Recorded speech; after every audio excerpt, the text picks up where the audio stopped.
Et on accueille le nouveau président de notre Conseil national, Monsieur Jean Leonetti.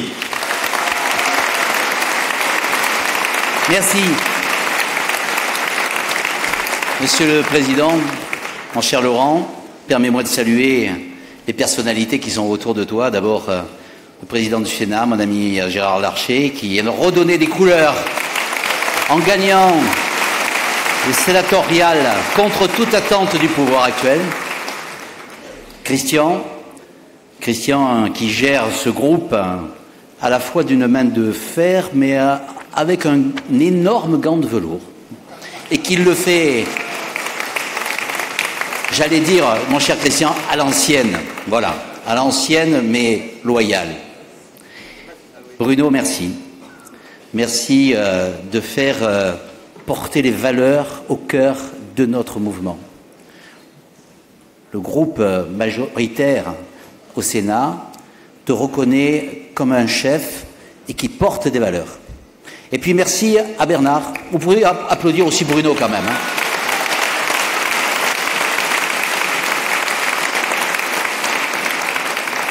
À Bernard Accoyer. On était longtemps complices dans un groupe parlementaire. Et il a deux défauts que j'ai, c'est qu'il est pragmatique et qu'il est médecin, et qu'il est loyal. C'est un défaut supplémentaire. Il a porté le parti dans une période difficile, et on le remercie de son action. Messieurs les ministres, messieurs les parlementaires, chers amis, mes propos donc commencent obligatoirement par un remerciement. Je ne m'attendais pas de me trouver à cette place, et je le dois à Laurent Wauquiez. Merci de m'avoir sollicité sur ce poste.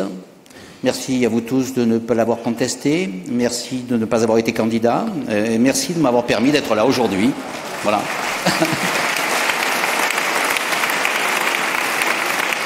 Mon cher Laurent, merci de cet honneur et de cette confiance. J'accepte cette mission avec beaucoup d'enthousiasme parce qu'il y a plusieurs raisons à ça. D'abord, parce qu'elle est synonyme de diversité. Chacun le sait, je viens de l'UDF et je suis membre fondateur de l'UMP, puis des Républicains.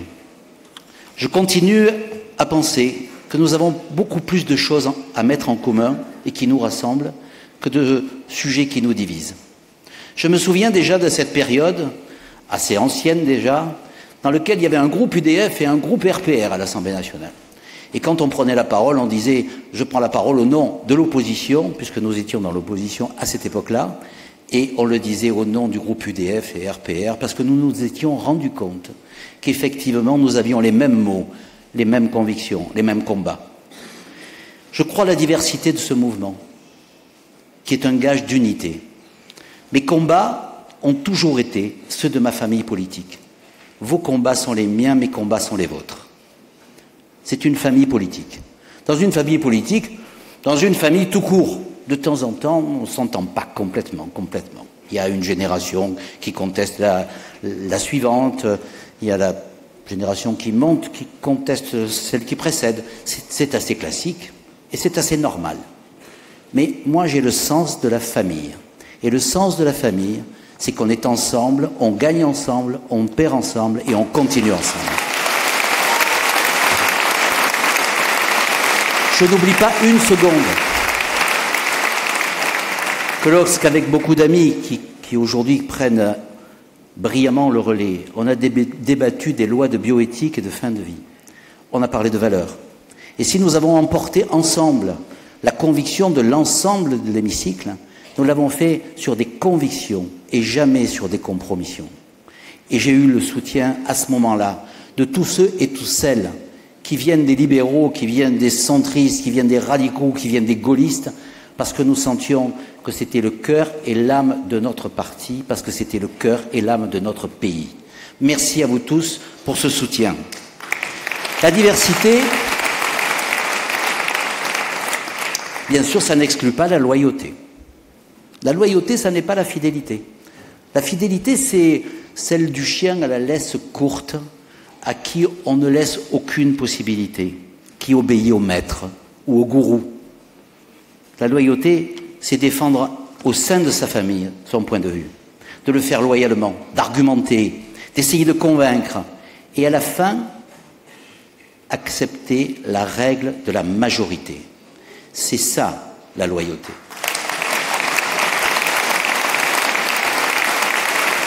On me pose souvent la question, et on me la pose plus beaucoup maintenant, pourquoi vous n'êtes pas en marche? Vous, l'ancien centriste, l'humaniste, vous devriez être en marche. La réponse est simple, parce que chez ces gens-là, monsieur, on ne débat pas, on obéit.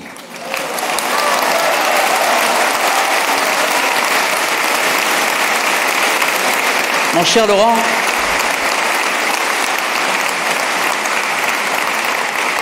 tu sais l'amitié ancienne et profonde que je te porte. Mais le matin, quand je me réveille ou quand je me rase devant la glace, je ne me dis pas « que pense le chef ?»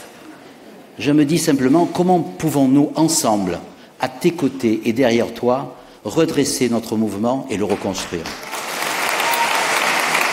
Enfin, s'il fallait un argument de plus pour dire pourquoi je ne suis pas en marche, j'ajouterais qu'un centriste et plus largement un humaniste ne peut se satisfaire d'un gouvernement qui prend l'argent des plus modestes pour alléger l'impôt des plus fortunés, d'un président qui pense qu'il y a des personnes dans ce pays qui ne sont rien, et d'un président qui dit que mon pays, ma France, n'a pas de culture propre.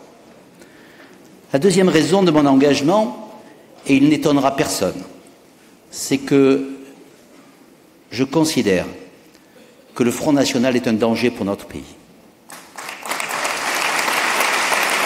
Il est dangereux parce que je connais l'histoire de l'extrême droite en France et je sais à quoi ça peut mener. Il est dangereux aussi parce que son projet économique de sortie de l'euro serait la ruine de la France et la ruine des Français, des épargnants comme des salariés. Et je pense que c'est toi, Laurent, toi qui es le meilleur rempart contre les extrêmes. Pourquoi les extrêmes existent? Ils se nourrissent du mépris et quelquefois de l'arrogance des élites et des dirigeants vis-à-vis des inquiétudes et des misères du peuple. Les extrêmes se nourrissent aussi de ces paroles moralisatrices et impuissantes.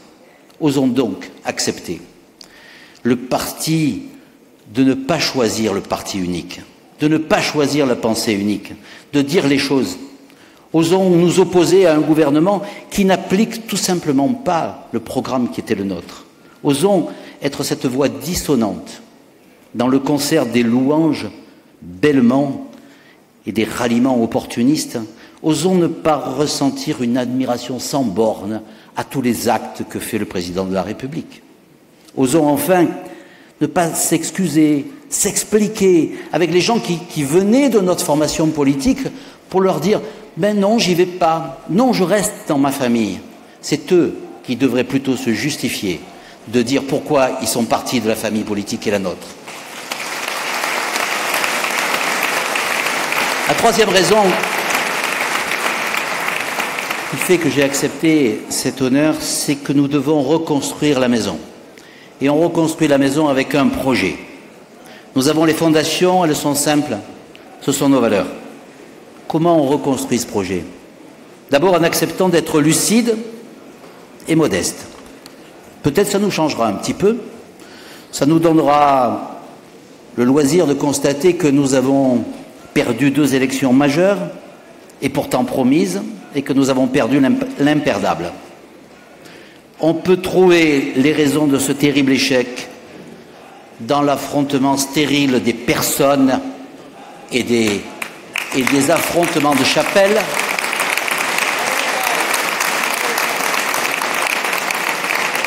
dans la trahison des uns, dans les calomnies des autres. Ça n'est pas faux. Mais nous devons aussi avoir la lucidité. Mes amis, dans cette famille politique,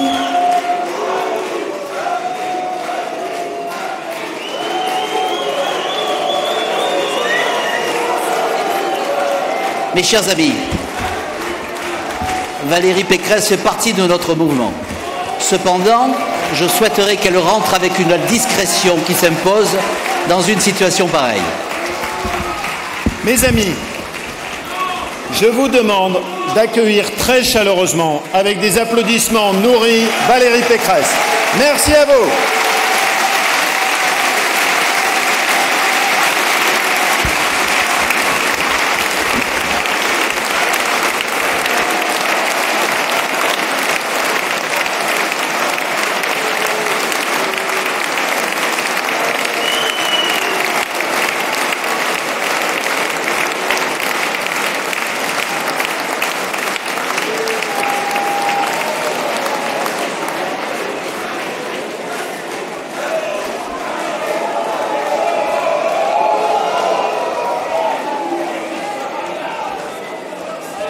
Bienvenue Valérie, dans ta maison, dans ta famille, chez nous.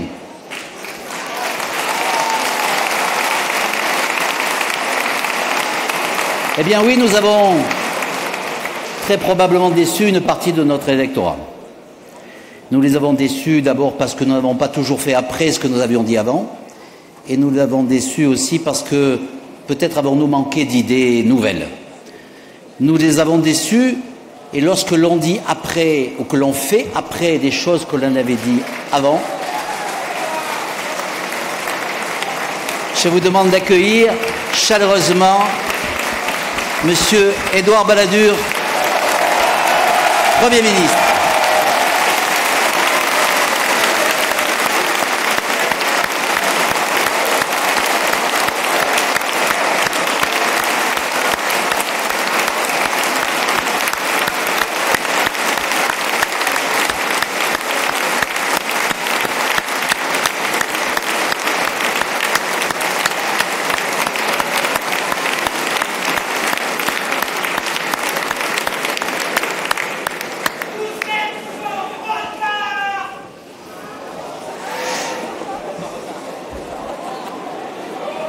Vous êtes vraiment le reflet du peuple de France.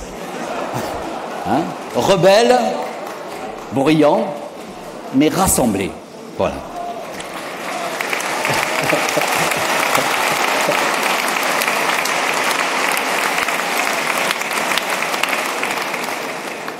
Renier sa parole, c'est toujours une blessure.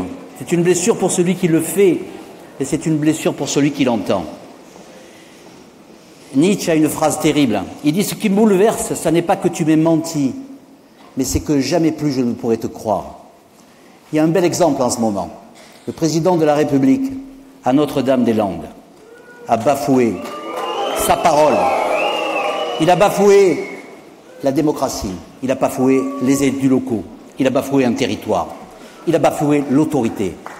Eh bien, je pense que lorsque l'on ment de manière si grossière et à un intervalle si court, eh bien, on fait de la mauvaise politique. Ce n'est pas la politique nouvelle. Parce que si c'est ça la politique nouvelle, franchement, on sait comment elle s'est passée dans l'ancien temps. Je voudrais aussi vous dire ma conviction que nous devons désormais porter un projet nouveau. Nouveau. Ça veut dire qu'il y a un certain nombre de tabous qui vont tomber. Ce matin, Laurent Wauquiez disait il faut que les idées viennent de partout, de tous les territoires. Il faut que nous osions ensemble faire en sorte que ce que nous avons décidé puisse être remis en cause. C'est le débat d'idées. Ce débat d'idées, il doit se tenir ici, dans le Conseil national. Vous êtes le Parlement du parti. Vous êtes le Parlement qui doit faire émerger ces idées. Et personne ne détient la vérité. Et donc, chacun et chacune d'entre vous porte cette parcelle de vérité qui doit revenir ici pour un débat. Vous en êtes les porteurs, vous en serez les acteurs, vous en serez les ambassadeurs, vous en serez les défenseurs de notre nouveau projet. Je suis sûr qu'on ne pense pas tous la même chose. J'ai même eu peut-être un peu le sentiment que c'était le cas il y a 5 minutes. Mais pour autant, les idées qui dérangent doivent apparaître. Des propositions innovantes doivent répondre à un monde qui apparemment est nouveau. Les jeunes générations ont le devoir de s'y coller. Et les générations comme la mienne ont le devoir de les y aider. Nous devons tracer de nouvelles voies, repousser de nouvelles frontières, ouvrir tous les champs des possibles, parce que c'est la seule voie de l'espérance. Nous avons bien sûr, depuis trop longtemps, cessé d'oser. Oser dire autre chose que ce que l'on croyait qu'on attendait de nous. On ne voulait pas fâcher, surtout pas fâcher la famille, mais même pas fâcher les médias, mais quelquefois même pas fâcher l'adversaire. Parce qu'après tout, peut-être que l'adversaire, si je lui dis qu'il a raison, ben, peut-être qu'il sera moins méchant. Franchement, est-ce qu'il n'y a pas une petite remise en cause de tout ça aujourd'hui? Balayé comme nous l'avons été dans les élections précédentes, nous avons le devoir de l'audace. Et ce devoir de l'audace, il doit être le combat des idées qui se substitue au combat des chefs. Je vous le demande.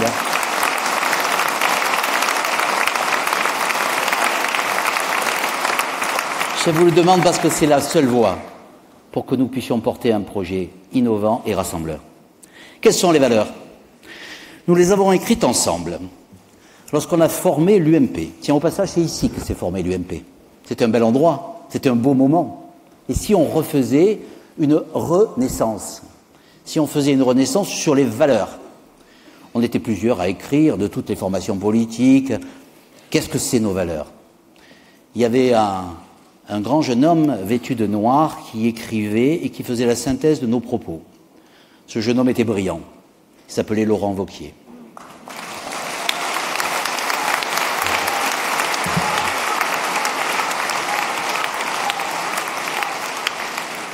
Laurent, comme je te vois dire des gentillesses, comme j'ai encore l'oreille très très fine à Gérard, effectivement, c'est moi qui ai reçu ce président à l'Assemblée nationale, ce jeune Huron, comme il disait à l'époque. Voilà. Je lui ai donné un conseil: ne te laisse pas faire par les aînés. Je lui ai donné un conseil: appuie tes convictions jusqu'au bout. Eh bien, celle-là, au moins, il l'a suivie, et je le remercie. Voilà.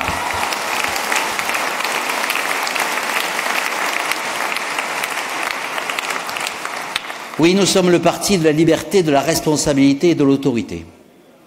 Et à propos de l'autorité, je voudrais que nous pensions très clairement que l'autorité, ça n'est pas contraire à la fraternité et à l'humanité. L'autorité, elle protège le faible, elle protège le vulnérable, elle établit l'ordre juste, elle donne la ligne de l'ordre républicain. La France, je vous le dis avec beaucoup de sincérité, elle n'est pas coupable. Elle n'est pas coupable de l'enfant qui va devenir délinquant ou terroriste.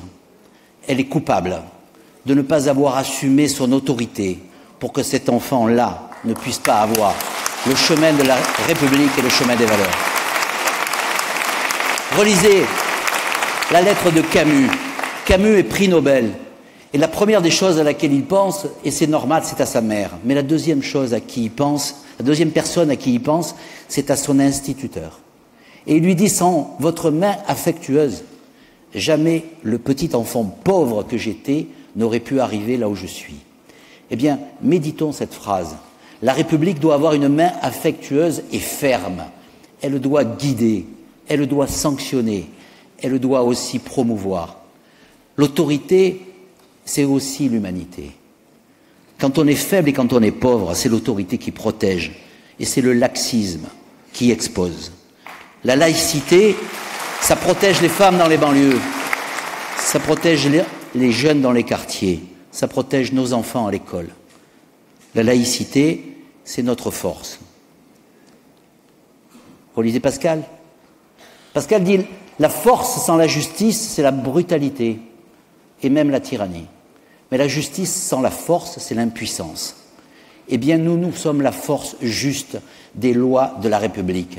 Et chaque fois que la loi de la République est bafouée, chaque fois que l'autorité du policier, du gendarme, du maître d'école, du pompier, chaque fois que toute autorité est mise à bas, c'est la France qui recule, c'est la démocratie qui recule, c'est nos valeurs qui reculent. Avec un peu d'orgueil, je dis que je suis d'une famille humaniste. Mais l'humaniste, c'est un combat. C'est un combat contre l'intolérance. Ce n'est pas la tolérance de l'intolérable. La droite républicaine doit porter ce projet humaniste et social. D'abord, elle n'a pas honte de ce qu'elle a fait. Elle a fait la sécurité sociale. Elle a instauré le droit de vote à 18 ans. Elle a donné le droit aux femmes à avorter. Elle a donné les bases des lois bioéthiques. Elle a ouvert le champ des lois sur le handicap. Pourquoi faudrait-il aujourd'hui que l'on s'excuse de prendre le mot social ou le mot humaniste? Il n'appartient pas à d'autres. Il est à l'intérieur de notre formation politique parce qu'il se base sur l'autorité. La droite peut être sociale et humaniste. Et tu l'as très bien dit, mon cher Laurent, à la télévision, sans tomber dans le travers du filet d'eau tiède du consensus mou. Enfin, je suis engagé auprès de toi parce que nous aimons tous les deux l'Europe. Et c'est un sujet. C'est un sujet parce qu'on a toujours l'impression qu'il y a les pros et les anti. Vous êtes pour ou contre l'Europe? Quelle question idiote. Quelle question binaire idiote. C'est un sujet majeur et les prochaines échéances électorales, c'est l'Europe. Et donc nous devons nous mettre en ordre de bataille, vous avez noté que je n'ai pas dit en marche quand même, en ordre de bataille pour faire en sorte que le projet, notre projet européen. Mon cher Laurent, j'ai eu la chance de te succéder au ministère des Affaires européennes. Nous y avons mené la même politique. Le ministre d'État, qui était ministre des Affaires étrangères, s'appelait Juppé. Le Premier ministre s'appelait Fillon. Le président de la République s'appelait Nicolas Sarkozy. Il n'y avait à cette époque-là pas 10 000 voix pour parler de l'Europe. Il y avait une seule voix. C'était la voix de la France. C'était une Europe que nous défendions comme une Europe des frontières sûres pour éviter les flux migratoires incontrôlés et réformer Schengen. Est-ce que tout le monde s'en souvient bien? Est-ce que toutes les écuries politiques peuvent se souvenir que nous avons porté le même projet? Et puisque, Monsieur le Premier ministre, vous nous faites l'honneur d'être présent, qui a dit qu'il fallait resserrer plusieurs cercles? Oui, c'est Édouard Balladur qui a le premier pensé qu'il fallait resserrer des cercles, avec le cercle des fondateurs et puis le cercle de ceux avec qui on développé la démocratie et des échanges économiques. La première semaine où j'ai été nommé aux affaires européennes, j'ai cité un livre, mais alors surtout ça c'est un scandale, L'éloge des frontières. Ça passait à peu près parce que c'était Régis Debray qui l'avait écrit, donc ça a atténué un tout petit peu la violence de dire que les frontières pouvaient être considérées. Il disait, et si l'absence de frontières était un leurre, une fuite et même une lâcheté? La frontière est ce qui donne du sens à l'autre et qui permet l'hospitalité de l'autre, qui est différent de moi et que j'accueille. Le mur interdit, le passage de la frontière le régule. Eh bien, si nous pensions les frontières comme une zone d'échange et pas comme une passoire, peut-être aurions-nous une idée de ce que nous voulons dans une Europe ouverte, mais dans une Europe rassemblée. Nous disions à la même époque que nous étions contre l'élargissement sans fin d'une Europe sans projet et que la Turquie n'avait pas sa place dans l'Union européenne. Est-ce que le fait de le dire aujourd'hui peut apparaître comme un discours trop de droite ou est-ce que c'est un discours de bon sens? Nous disions que nous voulions une Europe qui protège notre économie et empêche les produits étrangers de concurrencer déloyalement nos entreprises surtaxées, surexposées et surréglementées. Personne à ce moment-là non plus trouvait à redire à ce propos. À cette époque, on ne vendait pas Alstom à Siemens pour faire plaisir à l'Allemagne. À cette époque, lorsqu'on discutait avec nos amis allemands, on discutait avec une certaine fermeté. Et les Allemands reconnaissaient chez nous cette fermeté. Ils avaient même une formule. Ils disaient « l'Europe est gérée par Merkozy », ce qui voulait bien dire que la France était partie prenante de la construction européenne. Depuis, nous avons vécu le Brexit, nous avons vécu des vagues migratoires exceptionnelles. Et nous avons vu certains pays de l'Est basculer dans le populisme et l'extrême droite. Est-ce que ça ne vous suffit pas pour ne pas se poser la question de ne pas laisser filer une Europe qui ne ressemble en rien aux pères fondateurs et à leurs rêves européens. Oui, je crois que, effectivement, on peut concilier Monnet et Seguin. Et on peut dire que cette Europe doit se construire pas à pas, mais pas aux dépens de la France, pas aux dépens des nations, pas aux dépens des peuples.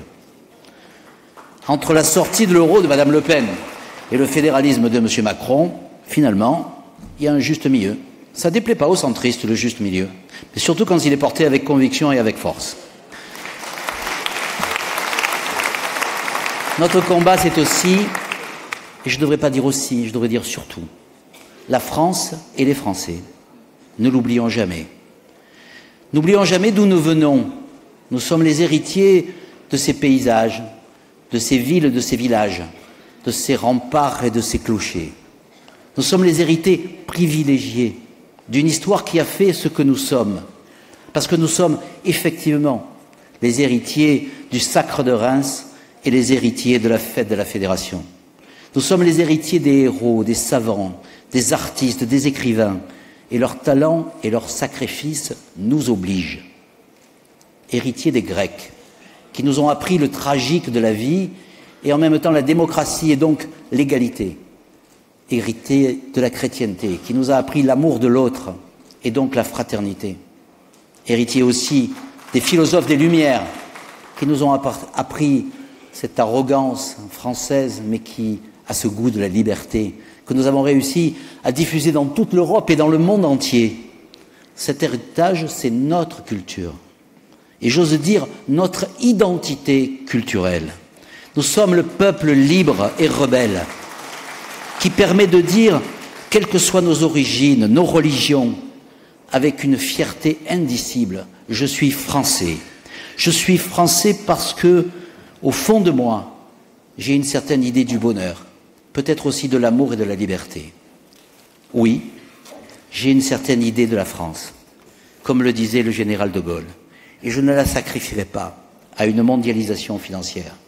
Oui, j'ai une certaine idée de l'homme, et je ne la sacrifierai pas non plus au mode ou au libéralisme culturel.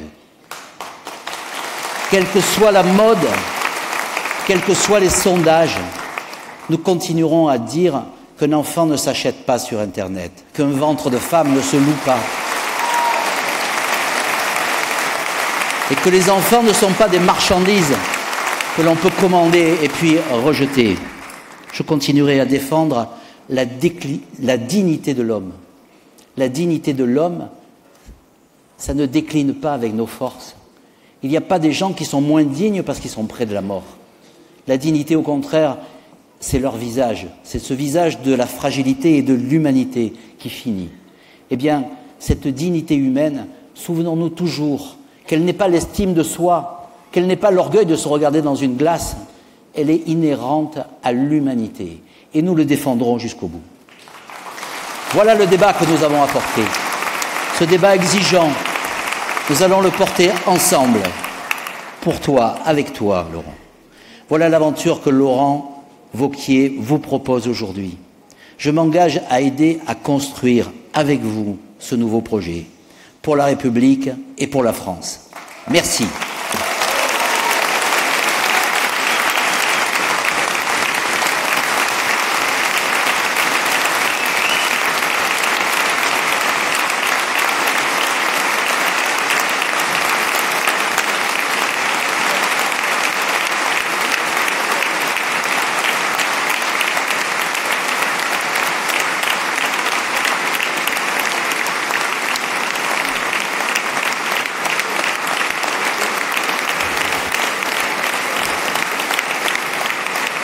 Mesdames, Messieurs, chers amis, vous pouvez continuer à applaudir parce que j'accueille Valérie Pécresse qui porte son projet libre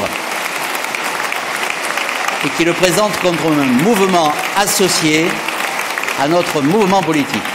Valérie Pécresse.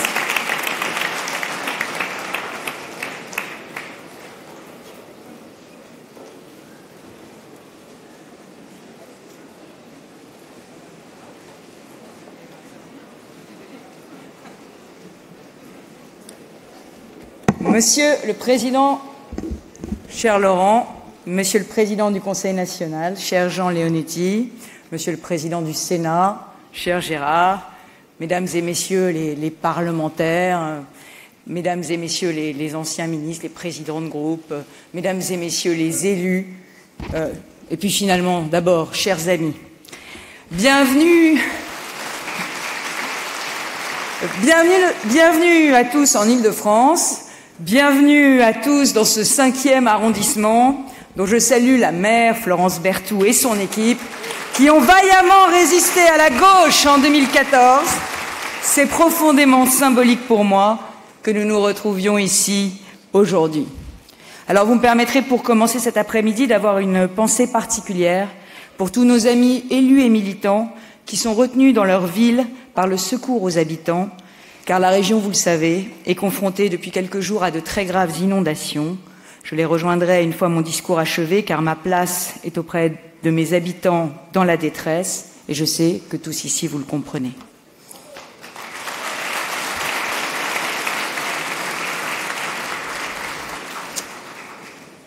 Mes chers amis, merci.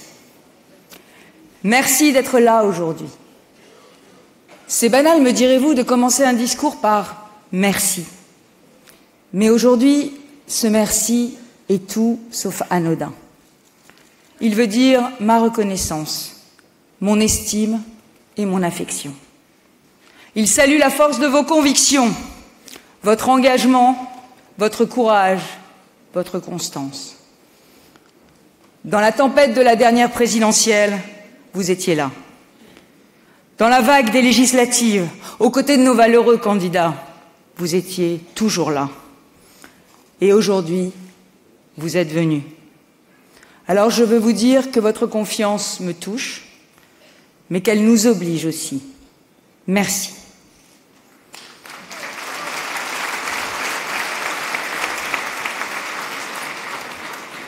Ce que nous venons de vivre en 2017, c'est plus qu'une défaite.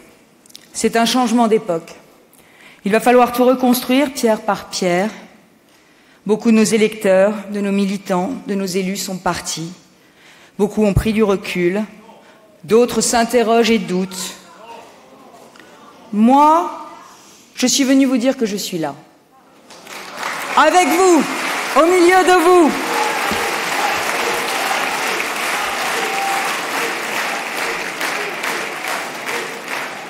Et que je suis prête à prendre toute ma place dans la reconstruction de notre famille.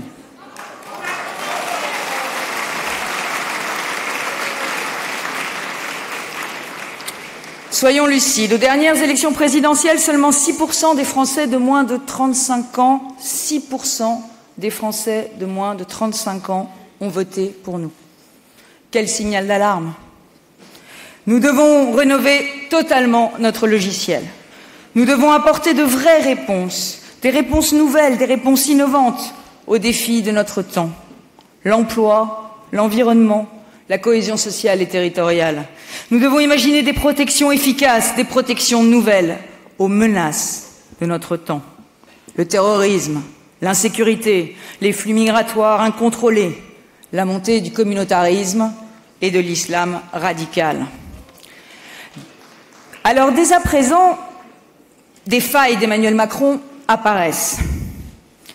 D'abord, son manque d'audace dans les réformes et son refus de baisser les dépenses de l'État le conduisent à toujours taxer plus les classes moyennes et à creuser les inégalités. Son centralisme technocratique l'amène à mettre sous tutelle nos territoires et à appauvrir la démocratie locale. Mais surtout, plus grave encore, il reste dans le déni de la gravité des menaces qui pèsent sur notre pays. Je l'ai dit, la montée de l'islamisme radical et de l'islam politique impose d'être intransigeant sur les valeurs de la République. Les risques du communautarisme dans une société fragilisée imposent d'être intransigeant sur l'indivisibilité de la République. La souffrance de la France périphérique, celle qui commence à quelques kilomètres des centres-villes et qui se sent abandonnée, impose d'être intransigeant sur la réduction des fractures territoriales. La montée des violences et l'autorité de l'État, sans cesse défiée, impose d'être intransigeant sur une politique de sanctions efficace. Il y a donc pour nous aujourd'hui la possibilité d'une opposition juste et forte à la fois. Car, je le dis solennellement, pas question de laisser le monopole de l'opposition à la France insoumise ou au Front national, qui montrent tous les jours leur incapacité à gouverner et des valeurs incompatibles avec les nôtres. Je suis venue vous dire que nous pouvons regagner la confiance des Français.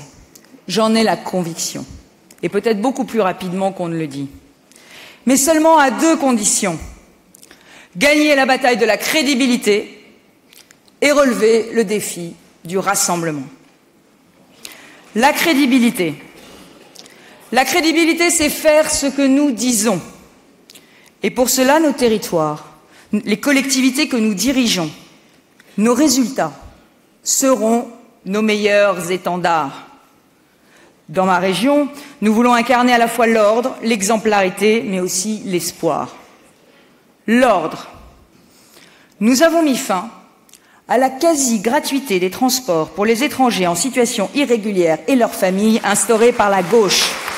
C'était une vraie prime à l'illégalité qui contribuait à créer un appel d'air pour les clandestins. Alors le tribunal administratif a annulé notre décision cette semaine. Et j'entends mettre le ministre de l'Intérieur, Gérard Collomb, face à ses responsabilités et exiger dès lundi qu'il clarifie la loi. Il se dit inflexible dans les mots, qu'il soit inflexible dans les actes.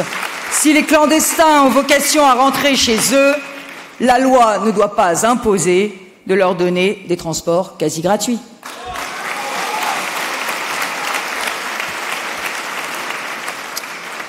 Dans notre région, nous avons aussi dû mettre en place un système inédit de détection et d'alerte de la radicalisation dans les clubs sportifs, parce qu'ils étaient malheureusement sujets à l'entrisme.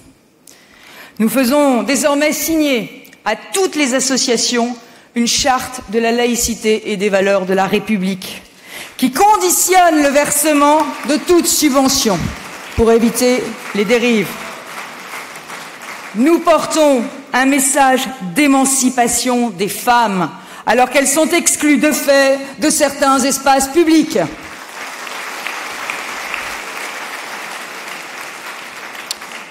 Dans tous nos marchés publics, désormais, une clause Molière dissuade de recruter les salariés détachés. Alors nous voulons aussi incarner l'exemplarité. Nous avons fait des économies massives, contrairement à l'État, sur notre fonctionnement.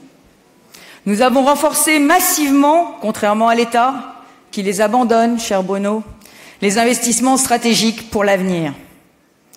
Et puis, nous quittons, c'est symbolique, enfin, le 7e arrondissement de Paris pour nous installer en Seine-Saint-Denis, parce que notre place est au cœur des quartiers populaires, là où tous les défis de la France de demain se concentrent. Nous devons enfin porter l'espoir. Nous nous battons pour nos jeunes avec un record d'entrée en apprentissage, avec le rétablissement des bourses au mérite pour les bacheliers, boursiers, mention très bien, et la mise en place du quotient familial dans les cantines. Nous nous battons pour casser les ghettos urbains et pour une vraie mixité sociale, en refusant de financer le logement social là où il y en a déjà plus de 30%.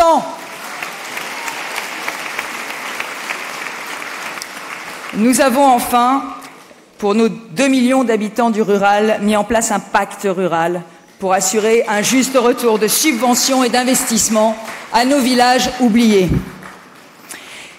C'est cela, la politique par la preuve.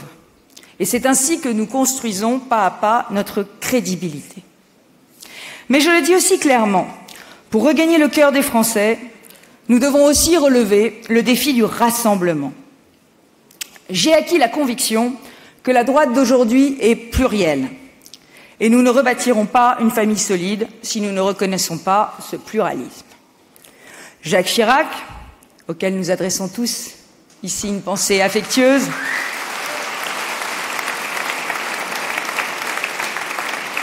partageait cette intuition quand il a créé l'UMP pour rassembler les droites.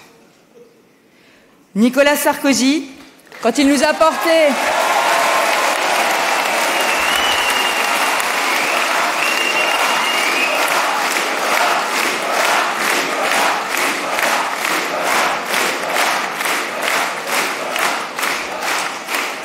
Nicolas Sarkozy, quand il nous a portés à la magnifique victoire de 2007, l'avait dit de manière forte. Quand la droite se rétrécit, elle perd. Quand elle s'élargit, elle gagne.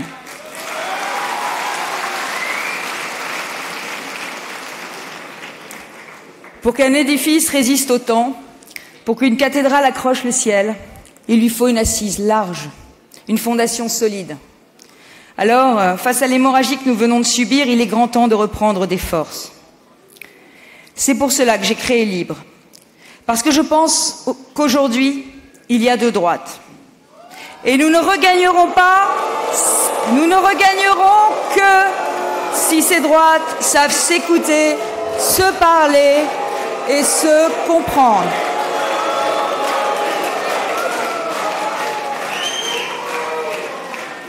Pardon, chers amis, mais les sifflets, on a déjà beaucoup donné cette année, ça nous a mené nulle part, et je crois qu'il faudrait qu'on arrête.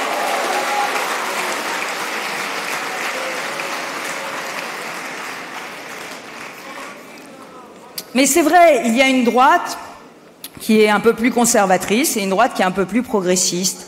Il y a une droite qui est un peu plus protectionniste et une droite qui est un peu plus ouverte. Une droite qui est plus eurosceptique et une droite qui est plus européenne.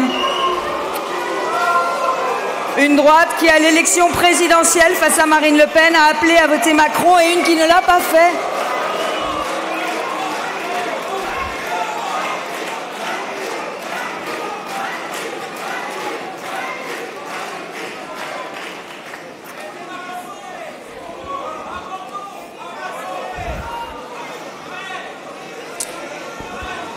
Chers amis, si je suis là, c'est parce que j'ai la conviction que ces droites sont réconciliables.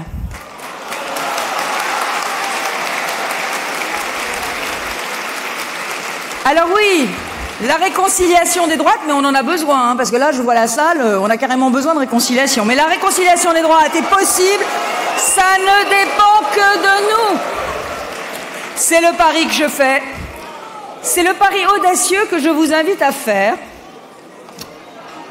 Alors, si j'ai créé Libre à la demande de nombreux amis et sous le regard bienveillant du président du Sénat Gérard Larcher, si j'ai créé Libre, c'est pour que chacun se sente bien dans la famille. Une famille, ce sont des personnes qui sont profondément liées, liées par une histoire, par un héritage, par un passé. Une famille, ce sont des personnes qui ont un ADN partagé au départ, mais que la vie, les malentendus ou les querelles peuvent séparer. Une famille, ce sont des personnes qui s'aiment, mais qui, si elles ne se respectent pas les unes les autres, peuvent finir par se détester. Alors, en faisant de Libre un mouvement associé aux Républicains, ce sera votre choix, vous permettrez non seulement à la famille de rester unie, mais aussi, peut-être, à certains de ses membres de ne pas la quitter. Vous permettrez peut-être à des fils et des filles prodigues de revenir. Vous permettrez peut-être à des cousins de la société civile de s'y joindre. Je suis heureuse qu'à la quasi-unanimité, notre bureau politique ait validé une telle démarche. Parce que le pluralisme des idées, ce n'est pas la division, bien au contraire. Le pluralisme, c'est une richesse. C'est Séguin et Madelin rejoignant Chirac. C'est Simone Veil appelant à voter Sarkozy. Le pluralisme, c'est pas l'opposition de l'intérieur, c'est la proposition de l'intérieur.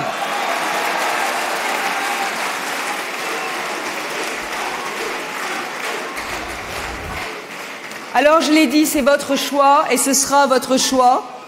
Ce sera votre choix. Mais je crois, en tout cas, venir avec des intentions qui sont des intentions honnêtes.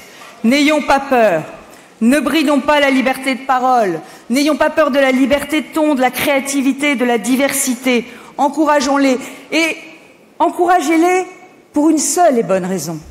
S'il n'en fallait qu'une seule, c'est parce que ce sont les clés de la reconquête. Et ce message, Laurent, que tant de mes amis me demandent de te porter aujourd'hui, je sais que tu l'entends.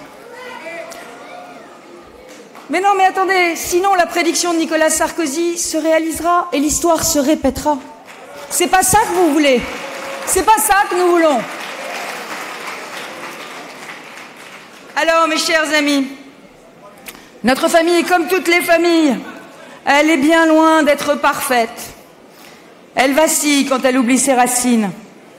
Elle se rétrécit quand elle se ferme.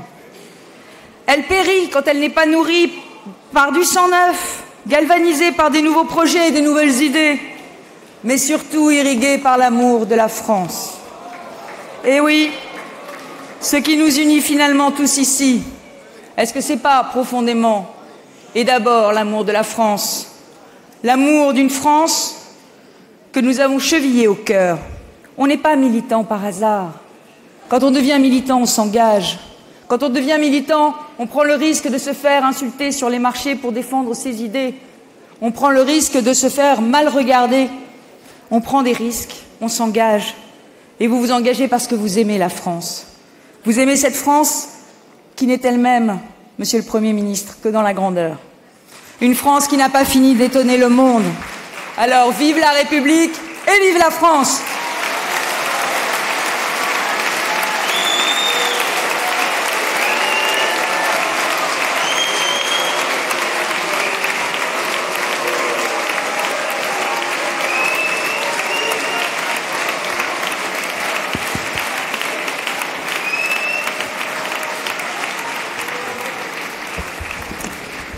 Mes amis,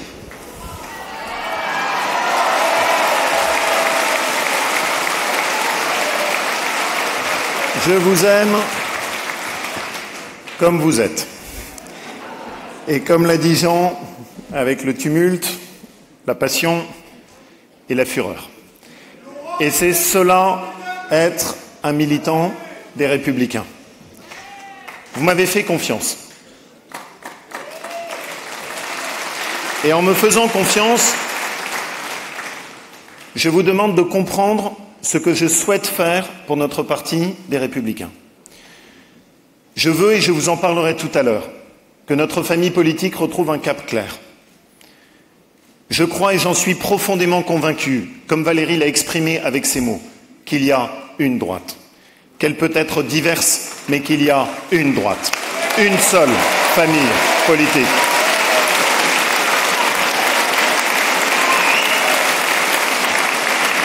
Ce choix-là,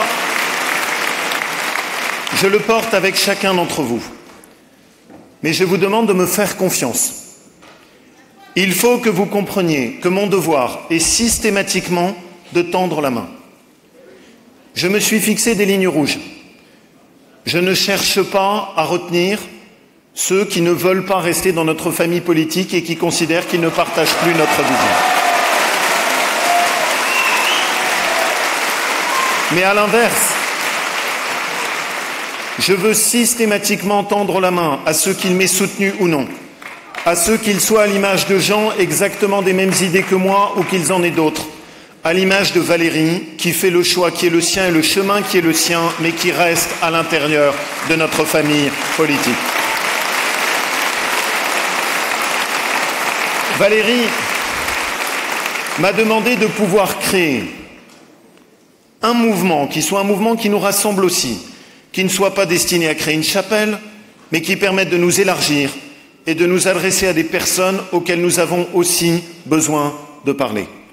Je l'ai dit, je ne laisserai aucune chapelle ni aucune écurie affaiblir à nouveau notre famille politique.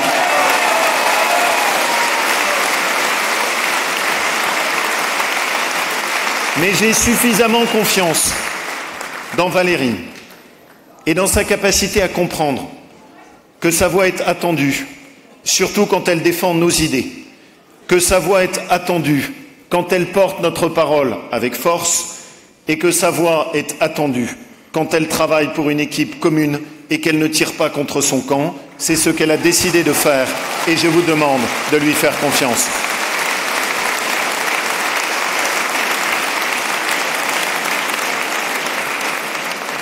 Alors vous allez voter. Vous m'avez fait confiance.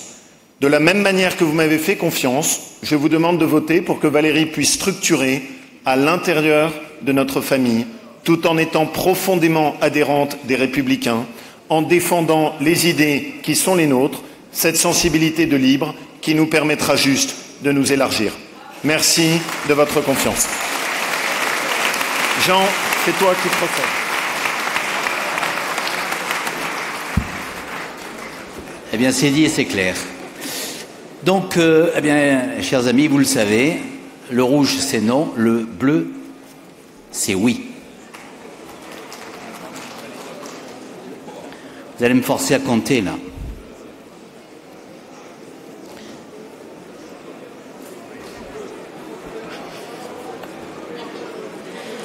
Bon, vous ferez confiance à la droite modérée et humaniste pour dire que de là où je suis, le vote est positif. On félicite Valérie